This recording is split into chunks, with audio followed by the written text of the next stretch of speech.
Hello বন্ধুরা, আজকে বানাবো পাবদা মাছ সর্ষে পোস্ত দিয়ে। মাছগুলো আমি কেটে ধুয়ে রেখে দিয়েছি। 4 পিস মাছ ভালো করে হলুদ লবণ ভালো করে মাখিয়ে নেব।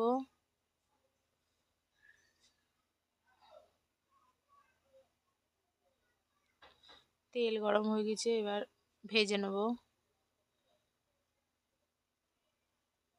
এক পিঠ হয়ে গেছে, উল্টে দেবো।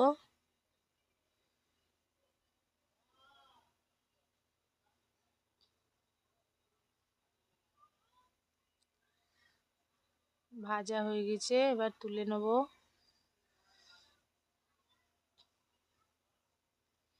চার পিস ছিল, আরও একবার ভেজে নিয়েছি 2 পিস মাছ। এবার তেল গরম আছে, ওই তেলে দিয়ে দেবো কালো জিরে তেজপাতা। এবার আগে মশলা করে নিয়েছি সর্ষে পোস্ত কাঁচা লঙ্কা টমেটো মিক্সিতে পিষে নিয়েছি। এবার এটাকে হালকা করে কষে নেব। সর্ষে দিয়ে আছে, তার জন্য অল্প পরিমাণে কষবো। এবার দিয়ে দেবো একটু হলুদ, অল্প একটু লঙ্কা গুঁড়ো, ভালো করে নেড়ে চেড়ে মশলার বাটি ধুয়ে একটু অল্প পরিমাণে জল দিয়ে দেবো। মশলাটার ঝোলটা ফুটে উঠলে মাছগুলো একটা একটা করে দিয়ে দেবো। মাছ দেওয়ার পর 5 থেকে 10 মিনিট ফুটলে নামিয়ে দেবো।